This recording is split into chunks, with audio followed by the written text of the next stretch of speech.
back out in the garden. We are going to be working on the electric fencing and finishing up these rows.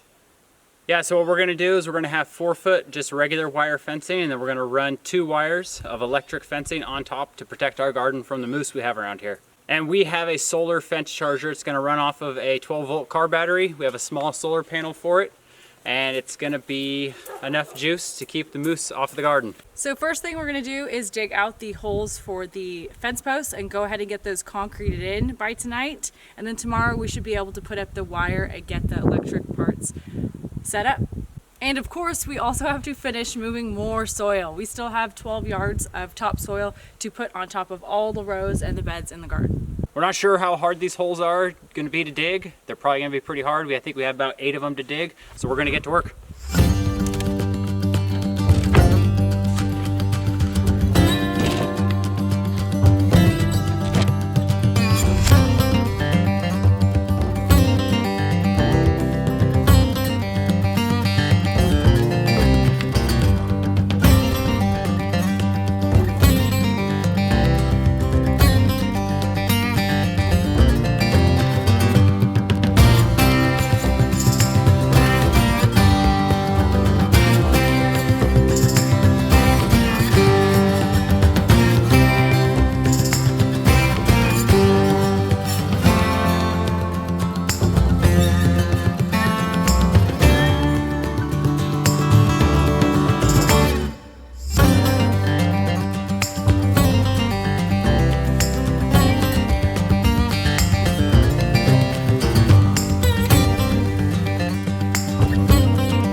Getting these posts up. We decided not to concrete them in because we don't really need it, and they are going to eventually break down, so they'll be easier to replace that way.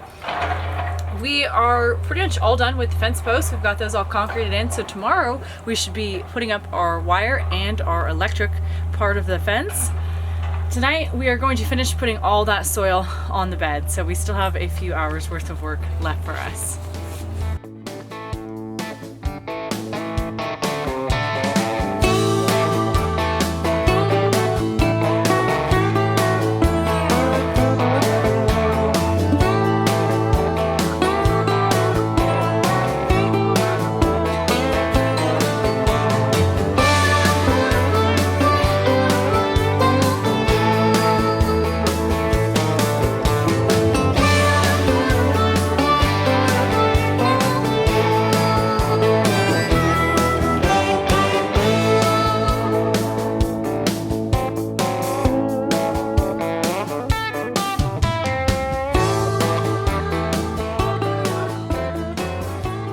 Okay, it's the next day and we are finishing up all of our rows. We're getting a nice thick layer of this topsoil. We ended up getting a lot more than we needed, so the rows are going to be getting a little more than they need.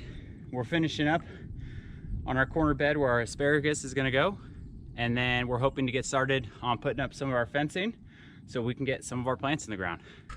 Okay, and we decided that since the chickens have been doing wonderful and they're more acclimated to the cooler temperatures, we are going to let them out today, only because we're going to be working and have been working like 20 feet away from them. Otherwise I wouldn't let them out because they're just way too small and we don't have any sort of protection for them at all. But I have a compost pile here, and this is where I plan to put our compost. It'll probably fill up too fast, but that's where I'm gonna brush out all of their shavings and hay routinely. So that will be a compost pile for them to just go through.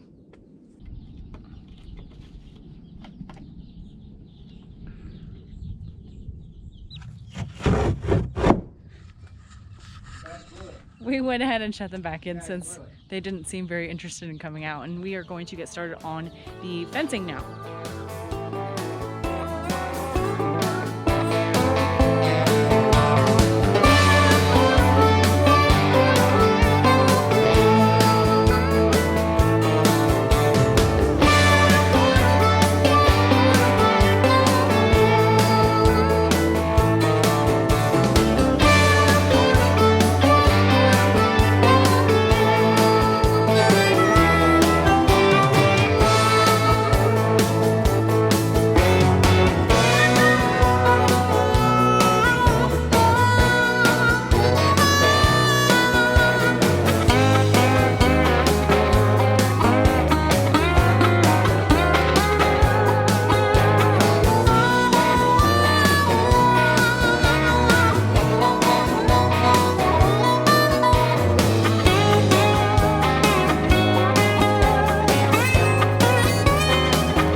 got our fencing all up, we got our T-posts in. Now we're gonna get started on our electric fence system. What we're gonna be using is a 1 joule charger, and this is a DC powered charger.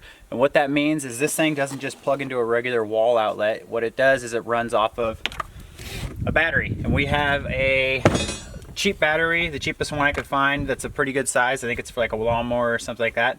12-volt battery. And to keep that battery charged, we're gonna be using a small solar panel. And this charge controller is supposed to last 6 to 8 weeks on 1 full charge. So I'm thinking this small solar panel, which is just a 10-watt solar panel, should be plenty enough to keep that battery charged for us. And we're gonna be using these isolators, and what these do is they're gonna keep it up off of the post, keep the wire extended about 6 inches off. And then we're gonna be using poly wire as our electric fence, and we're gonna run 2 strands 10 inches apart above our wire fencing. And to get this whole system grounded, we are using 3 grounding rods that we're gonna pound into the ground near the charge controller. So we're gonna get started. So even though this is an outdoor unit, you still wanna put some sort of shelter on it. So I took some bee boxes that we had that our bees came in, and we're gonna mount this inside there, and then we're gonna take a scrap piece of metal roofing that we have, put that on the top. It's gonna go on one of our fence posts, and then underneath that is going to be our battery, and then on top of it is gonna be our solar panel.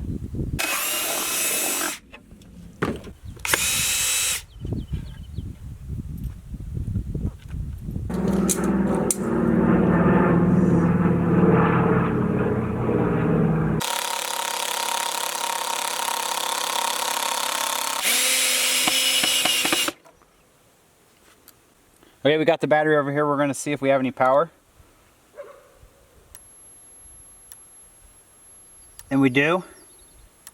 You can see the light flashing. What an electric fence does, a lot of people think it's just like a constant power. If you touch it, you're gonna get shocked, but it's actually a pulse. So it'll go on, off, and that's what this is doing. You can hear it clicking when it's sending electricity through it.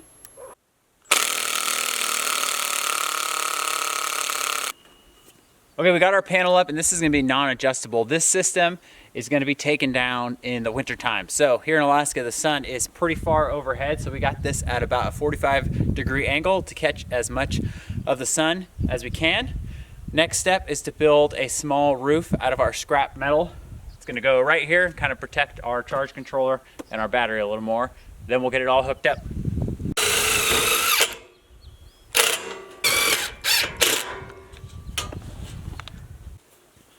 All right, next thing we want to do is get our grounding rods pounded into the ground, and this is going to kind of complete the electrical circuit for our fence charger system.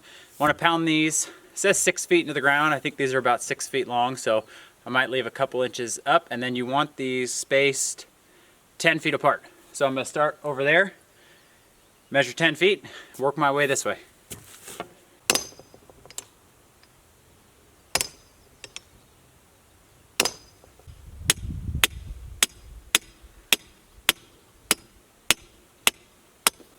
Okay, these are the isolators I'm putting up. We're putting them on each post. You got 10 inches here and then another 10 inches up. And what these do is you run the electrical wire through these. And this is what is gonna hold it and run it from post to post. So the 2 critters we are trying to keep out of the garden, actually there's 3, is our own chickens, moose, and rabbits. So we will have to go along the bottom and just make sure, we're gonna put like some pit fill or some dirt and make sure that that gets sealed up. And the electric fencing is going to be for the moose. Now, a moose can easily clear a 6-foot fence. They can probably clear a 8 or 12-foot fence. But when you do use the electric fencing, what happens is animals will go up to it and they'll check it with their nose first. So this height is appropriate for moose and I guess deer, but we don't have deer in this area. We were originally gonna go space the wire every 12 inches above the 4-foot wire fencing. But once we set all the posts, one of them was a wee bit short, so we're doing every 10 inches, and I don't think that'll be an issue at all. We used electric fencing back home with our pigs, and it is my preferred method for keeping animals in or keeping animals out. It's very well respected by animals, and this particular charger we got is meant for exotic or wildlife animals. So it is a pretty strong shock that should be no problem with moose. Okay, we got the 3 grounding rods pounded into the ground. Next thing we're gonna use is this copper wire, and we're gonna connect all 3 of these grounding rods with it, and then we're gonna connect the wire to the ground terminal on the charger. All right, so that's our ground hooked up. And I'm gonna clean up the wire and mount it to this post. Next, we are gonna hook up our power wire, and then from there, it's gonna connect to our actual electric fencing once we get that strung up. You go one to the top, one to the bottom. It's got a roof. Are you gonna film or no? Uh-huh.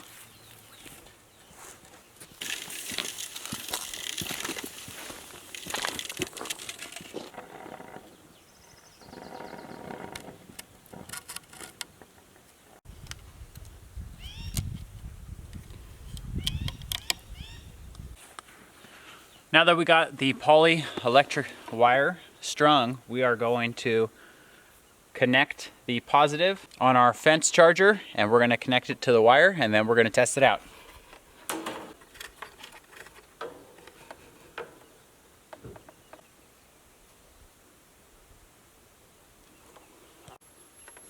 Okay, says it's going. Eric, watch out. Okay, it works. So,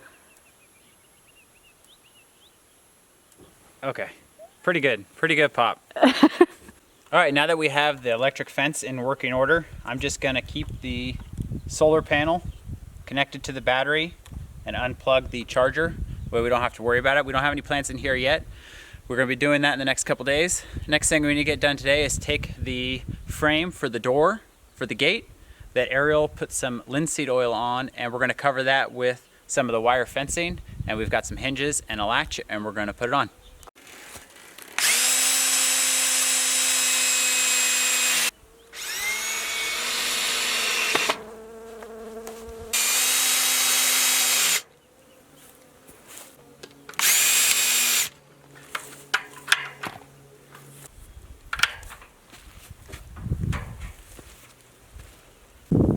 So this area is getting closer to being completed.